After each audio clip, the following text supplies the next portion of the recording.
So, Doctor, it's that time again.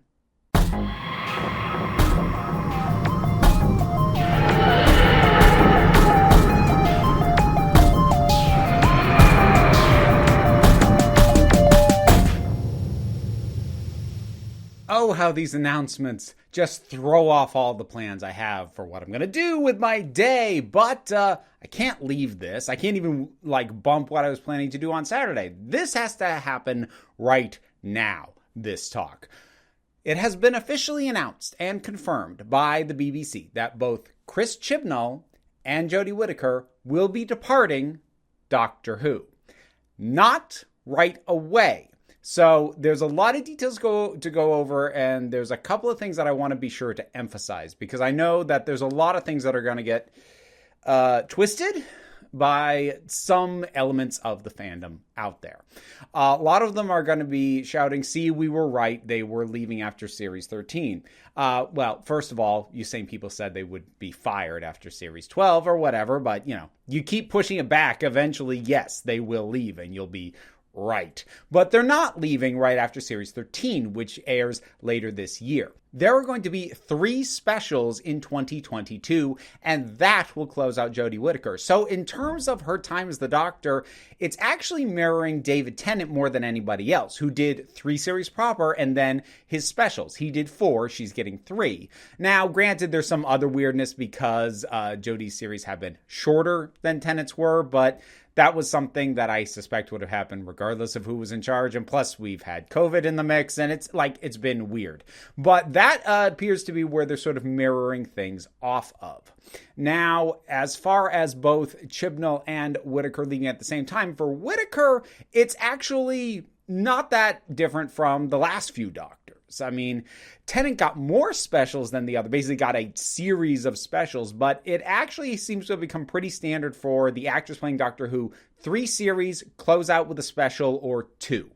In the case of Matt Smith, or 4 in the case of David Tennant. I guess it really was only Capaldi who only had the 1 special after his last proper series. But in any case, this is actually fairly typical. And if you've been following the patterns for how long these actors stay in the role of the Doctor, Whittaker's time, it actually fits. It fits completely cleanly in what the pattern has been, with the only major exception of the modern era being Eccleston, who left after only 1 series for reasons I'm not going to get into right now. But the steady pattern is holding right now. 3 series, special of anywhere from 1 to 4, and then you're done.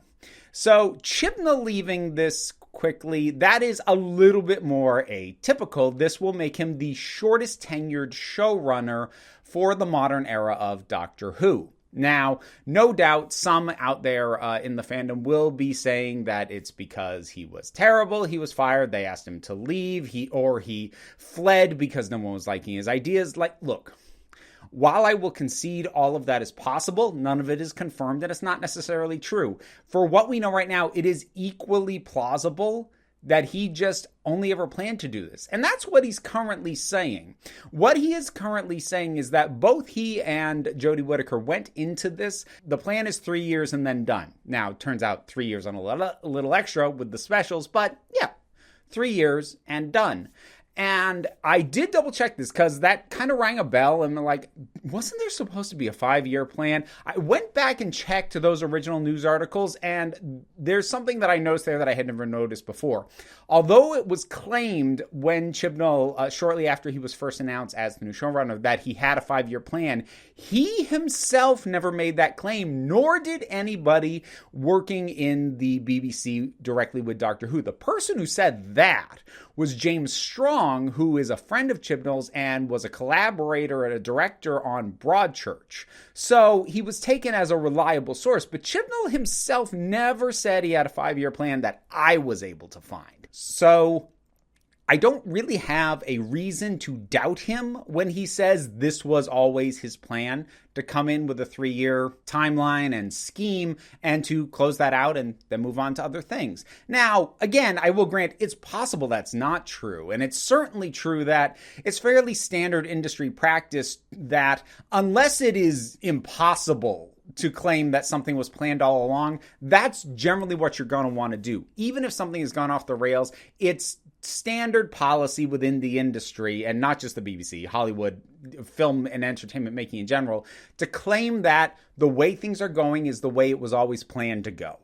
Don't admit it's gone off the rails unless there's no conceivable way you can hide the fact that it's gone off the rails, like what happened with things like the DC film series. So short of that level of sorts of things, they're always going to claim this was always the plan. We may find out at a later date that wasn't really true, but for the information we have right now, I don't have a reason to doubt him beyond the taking with a grain of salt, basically anyone who says, oh yeah, that's always what we were going to do. Maybe, maybe not. It doesn't really matter too much at this point. It is worth kind of bringing up the questions of when are we going to get announcements for next showrunners and next Doctor? Now we can expect announcement for next showrunner to happen first, because whoever the next showrunner ends up being is going to decide who the next Doctor is. So that is kind of a big factor in what we should be looking out for first. And it's going to be difficult to nail down timeline in all of this, but I did take a look at the pattern of how things went from Tennant onward, because again, Eccleston's circumstances were different. But since then, there's been a pretty consistent pattern in, if not the amount of time that passes between announcement of leaving and announcement of next Doctor or what have you, there has been a consistent pattern in the order of events. So starting with David Tennant. July 2008 marked the end of Series 4, his last full series. He announced in October of 2008 that he would be leaving the part. January 2009, Matt Smith is announced as the replacement. Tennant's final episode is January 2010. Jumping to the end of Smith's tenure, his last series, Series 7, finishes up in May of 2013. He announces his departure in June of that same year. Capaldi is announced to succeed him in August of 2013, so again, within the same year. And then Smith wraps up his time with his final episode in December of 2013. Capaldi is a little bit of an outlier because he actually announced his departure ahead of his final series, which wasn't the case with the other two. He announced his departure in January of 2017. Series 10 wraps up in July of 2017. Later that same month, Jodie Whittaker is announced as the new Doctor, with Chris Chibnall having been confirmed as the showrunner a couple of months before, and then Capaldi closed out his last episode in December 2017. So the general pattern has been, with Capaldi accepting it slightly, has been usually, in terms of these announcements, finish whatever your last series is going to be, announce your departure, announce the next Doctor, actually close out your run with whatever specials it's going to happen with. Now, we've already broken from this slightly in that this time the announcement is happening ahead of the airing of her last season. Now, again, that is not consistent with Smith and Tennant, but it is consistent with Capaldi. That is also what happened with him. After Series 10 had been shot, he did confirm, this is my last one, and then it started airing. And that is what we're looking at right now with Whittaker. Series 13 has been shot. We're starting to get promotion for it, but before it's aired, she is announcing her departure. I still, even though this with her and Capaldi is slightly different, what has been consistent is next Doctor does not get announced until after the final series proper for the outgoing Doctor. So Smith was not announced until after Series 4 finished. Capaldi was not announced until after Series 7 was finished. Whittaker was announced within the same month, but after Series 10 was finished. So that is something that, look, the speculation is going to start really ramping up. It's been happening anyways because, some people because they just didn't like her in the part. Some people because of pattern recognition. 3 series, maybe we should start guessing who's going to be next. But it's really going to ramp up now that it's official. Now, the question of showrunner, that to me right now is the much more key question than the question of who plays the part next. Because it's kind of been strange with Chibnall and Whittaker. Conversations about their tenure have linked them together a lot more tightly than I think has been standard up to this point. And what I mean by that is, I don't really see too many people, I think honestly myself included, who are able to talk about Whittaker without bringing up Chibnall, or Chibnall without bringing up Whittaker. And that might not seem strange because, like, he's writing for her. She's portraying his words. Why wouldn't you link them together? Their tenures are going to be exactly the same, too. Well, here's the thing. I've had the conversation with a lot of people about, say, Peter Capaldi, and I've had the conversation with more than a few people who will go, I don't really like David Moffat's writing, but I did really like Peter Capaldi in the part. So I feel like there's been an ability to at least slightly decouple the actor playing the Doctor from the showrunner of the time with the other Doctors of the modern era that for some reason isn't happening and hasn't with Whittaker and Chibnall. There's been a lot more close association, and conversations about them almost always happen together. When people talk about when people would speculate, well, one leaving, they'd also speculate the other leaving at the same time. Again, did turn out to be true, but it is just odd to me that the two, just in fan conversation, have been linked together almost as if they are one person, to a degree that strikes me as slightly odd. Now, again, to be fair, even within Chibnall's own admission, the two of them basically made an agreement when they started that they were going to just stick together and do it the same amount of time for both. So maybe it was a more direct linking and in terms of a collaborative process, developing of the character. I don't know. Neither does anyone else, other than the people who made the thing. But I would be lying if I didn't say I'm a little relieved that Chibnall is leaving. I am also at this moment, a little disappointed that Whittaker is leaving. I didn't really necessarily know how to feel all that much at the time it was announced that Capaldi was going to leave, because it was Series 10 that made me truly, deeply fall in love with his portrayal. And at the time he announced his departure, that hadn't aired yet. So I'm going into a situation where how I'm going to feel about whether this was the right time for Whittaker to leave is going to depend a lot on a series that hasn't aired yet. So by the time that's done, I may find myself going, I wish we could get one more series with her under a different showrunner. Or I may not. I may feel like, this is a good time to exit. But with her, I don't know. With Chibnall, I feel a little bit relieved. On multiple fronts, actually. Because on the one hand, unless something totally out of left field happens for Series 13, it's my assumption, and I've said this in a few places, that Series 13 is going to have to deal with the Timeless Child. Or, throwing it out there, if Series 13 doesn't, the specials absolutely are going to have to. So, what I feel about Chibnall leaving is, okay, he's going to finish out the story he came in to tell. And honestly, I'm glad for him for that. Especially at this point because, look, hypothetically, if, as certain fans were very loud to shout, should have happened, if Chibnall had been fired at the end of Series 12, or had chosen to leave or whatever, that would have left us in a position where clearly stuff was being set up that is now either never going to be addressed at all or is going to be addressed by other people. And as much as I do not like the Timeless Child reveal, and I really, really don't, if he's going to do it, and it's already been done, I kind of want to see what story he planned to weave out of having done that. And maybe by the time he's done, I'll go, God, that wasn't worth it at all. But at this point, it was such a big step and it was a bold take. Not one I agree with, but it was a bold take to do that reveal and to do this storyline that I want to see where he's going with this. Because if you're going to move forward with that much confidence, I'm like, I'll see where you're going, because you seem to think it's worth what you've done, and I'd like to see whether or not that plays out.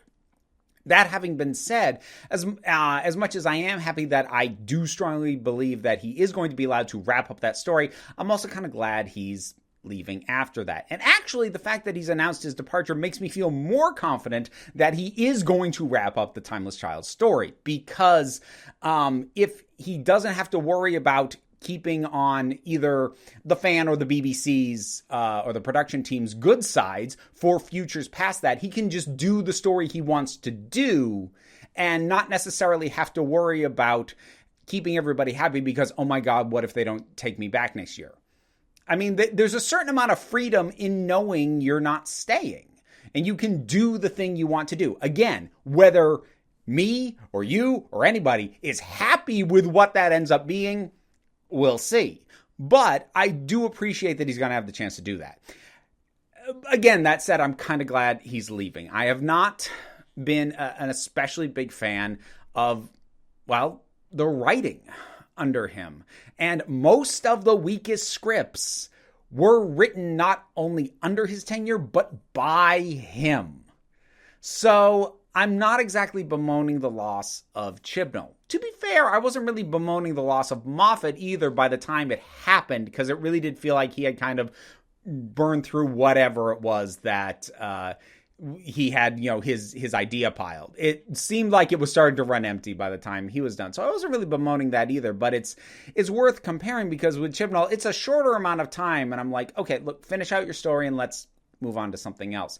There are lots of other things that I do like about the modern era. I think it's looked fantastic. I think the way that the more recent series have been shot and filmed has been gorgeous and really looked great. And I hope that they can keep that sort of thing going. Another thing worth noting timeline-wise in all this is that it does mean both Whittaker and Chibnall will be gone prior to the 60th anniversary. Now, there's been a presumption that there will be some kind of big special because, well, there was for the 50th. And Doctor Who tends to like to mark its bigger anniversaries in some way if the show is capable of doing so. So, however that happens is going to happen under a new showrunner and a new Doctor. So, if I were to guess what would probably be the ideal, we'll see if this ends up happening between budgets, and whatever else goes on if the world hasn't completely burned down yet. I expect that the ideal would be for the new Doctor and new showrunner to have a complete series in 2023 during the year and ahead of some kind of 60th special in November of 2023. That would be my hope and assumption for what everyone involved would like to do. Whether or not everything falls in line for it to go down that way, I don't know. But it certainly would not be a great thing if 60th anniversary happens and that ends up being the introduction to a new Doctor, because it would go much, much better if we could get to know whoever the new Doctor is going to be and have some investment in them before they're part of a celebration that historically involves a bunch of other Doctors as well. So we shouldn't be trying to get to know a new Doctor at the same time they're bringing in old ones. But again, something that we don't know what will happen, but timeline-wise, all of that will be post-Whittaker and post-Chibnall. But like I said, I'm not going to get into speculation on the next Doctor as far as a performer goes, partly because I'm going to be addressing that at least somewhat in the video coming out on Saturday, where I'm going to talk about the possibilities, likelihood, and arguments for or against the next Doctor being Joe Martin. So come on back for Saturday for that. As far as a new showrunner, I honestly don't know. My go-to pull would be Toby Whithouse, who has done work on Doctor Who before, pretty good work, in my own personal opinion, and has also been a showrunner for other shows before. He did Being Human, which is not a show I love, but it's also a show that is, in terms of balancing, bizarre fantasy elements and drama, is not a million miles away from Doctor Who. So if I had the power to pick the next showrunner, he's probably going to be my own personal pick, unless you're going to go absolutely bonkers and name something like Charlie Booker or Neil Gaiman. Like none of that stuff's going to happen. But I think realistically, Toby Whithouse would be a very solid choice. Will it be him? I don't know. There is the distinct possibility that we could have a showrunner who doesn't have a direct history with the modern era of Doctor Who. because that's been the way showrunner replacements have been so far. Both Moffat and Chibnall wrote for previous showrunners and wrote episodes in earlier series prior to them taking over. So that's the pattern, and that's a reasonable thing to sort of think and sort of filter your thinking through in terms of who could be next. They don't actually necessarily have to do that. Now, that's not to say they bring in someone who knows nothing about Doctor Who. Like, you can get someone who's knowledgeable and is a fan who has not worked in the series directly up to this point. That's perfectly viable.